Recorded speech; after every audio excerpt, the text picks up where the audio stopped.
বাংলাদেশে অবিরাম সন্ত্রাস, ফের ঠাকুরগাঁয়ে আক্রান্ত হিন্দু যুবক।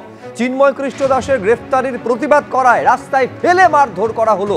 অন্যদিকে চিন্ময় কৃষ্ণ দাসের বিরুদ্ধে আরও মামলা দায়ের হয়েছে। 26শে নভেম্বর চট্টগ্রাম আদালতের সামনে সংঘর্ষে আহত হন আদালতের এক কর্মী। আহত আদালতের কর্মীর অভিযোগের ভিত্তিতে আরও একটি মামলা শুরু।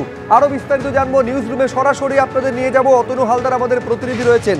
তার মানে অতনু, একদিকে চিন্ময় কৃষ্ণ দাসকে মামলায় মামলায় জর্জরিত করে দেওয়া হচ্ছে, সেই চিন্ময় কৃষ্ণ দাসের মুক্তির দাবি যিনি করছেন, একেবারে ছবিতেও দেখা যাচ্ছে প্রকাশ্য রাস্তায় দিনের আলোয় এমন পেটানো হচ্ছে, তার ঠাঁই হচ্ছে হাসপাতালে। এবং যেটা সব থেকে গুরুত্বপূর্ণ বিষয়, যে এই ব্যাপারে বাংলাদেশের পুলিশ প্রশাসন তারা নীরব নিশ্চুপ।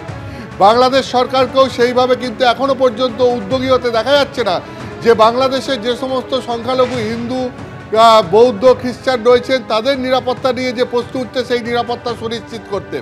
কেন বলছি, তুমি দেখো যে আজকে ইসকনের সন্ন্যাসী চিন্ময় কৃষ্ণ দাস, তিনি আজকে তাকে ফের আদালতে পেশ করা হলো এবং তার হয়ে কোনো আইনজীবী দাঁড়ালেন না, ফলে তাকে ফের 1 মাসের জন্য বিনা বিচারে জেলে চলে যেতে হলো।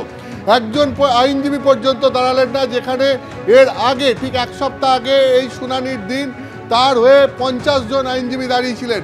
তারপর আজকে একজনও দাঁড়ালেন না, কারণ ইতিমধ্যে একজন আইনজীবীর বাড়িতে যেরকম বাড়িতে এবং চেম্বারে হামলা হয়েছে, একজন আইনজীবীকে মারধর করে হাসপাতালে ভর্তি করে দেওয়া হয়েছে এবং এমন একটা ভয়ভীতির পরিবেশ তৈরি হয়েছে যে তার হয়ে কোনো আইনজীবী দাঁড়াচ্ছেন না এবং সরকারও কোনো আইনজীবীকে তার হয়ে দাঁড় করানোর জন্য, বা চট্টগ্রাম আদালতও তার হয়ে কোনো আইনজীবীকে দাঁড় করানোর জন্য কোনো উদ্যোগ নিচ্ছে না এবং 1 মাসের জন্য তাকে বিনা বিচারে জেলে চলে যেতে হলো। অন্যদিকে তুমি দেখো দুটো গুরুত্বপূর্ণ ঘটনা। একটা হচ্ছে গিয়ে যে এই সন্ন্যাসী চিন্ময় কৃষ্ণ দাসের বিরুদ্ধে আবার নতুন করে একটা মামলা শুরু করা হলো কবে? 26শে নভেম্বর। এর আগে তাকে যেদিনকে আদালতে তোলা হয়েছিল, সেই দিনকে তুমি জানো যে সেই দিনকে আদালতে একটা সংঘর্ষের ঘটনা ঘটে এবং তাতে একজন আইনজীবীর মৃত্যু হয় এবং সেই ঘটনায় ইতিমধ্যেই 3টি মামলা শুরু করে বেশ কয়েকজনকে বাংলাদেশ পুলিশ গ্রেপ্তার করে।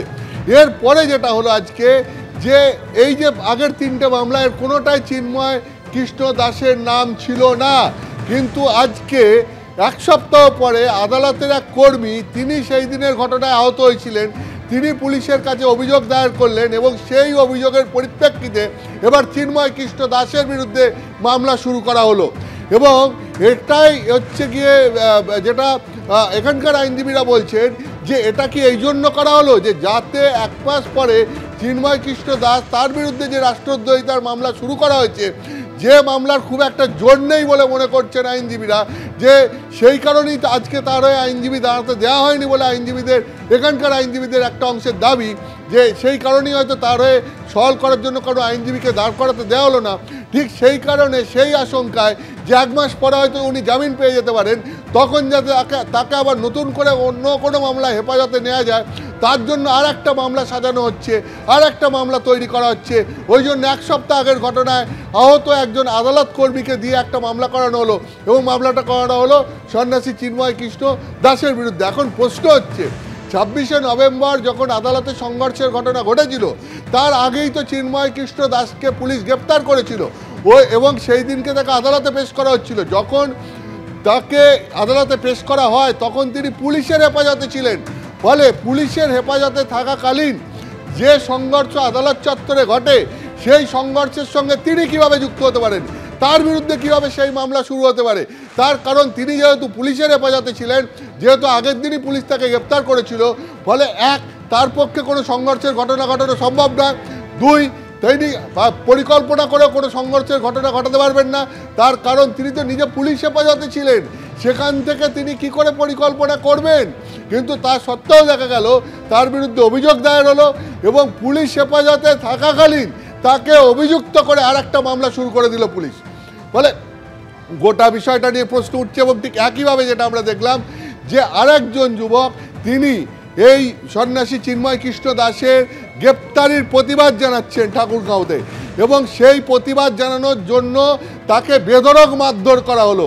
অর্থাৎ এই সমস্ত কিছুতেই এইটাই চোখের সামনে বারবার আসছে, যে আসলে এই যেখানে বাংলাদেশে যে সমস্ত সংখ্যালঘু হিন্দুরা রয়েছেন তাদের ওপর ঠিক এইভাবেই একটা পরিকল্পিত আক্রমণ হচ্ছে এবং সেখানে তাদেরকে এমনভাবে মামলায় জর্জরিত করা হচ্ছে, কোথাও আইনি পদক্ষেপ নিতে দেওয়া হচ্ছে না এবং পুলিশ প্রশাসনের বিরুদ্ধে পক্ষপাত দুষ্ট আচরণের অভিযোগ উঠছে। এইটা যদি সরকারের নিরপেক্ষতা থাকে তাহলে পরে সম্ভব নয়, সরকার রাজধর্ম যদি পালন করে তাহলে সম্ভব নয়। সেক্ষেত্রেই প্রশ্ন উঠছে যে সরকারের কি একটা অংশের মদতও রয়েছে এর পেছনে, যে কারণেই বাংলাদেশে এই সংখ্যালঘুদেরকে ক্রমশ তাদেরকে নিরাপত্তাহীনতায় ভুগতে হচ্ছে। একেবারে, অনেক ধন্যবাদ অতনু তোমায়।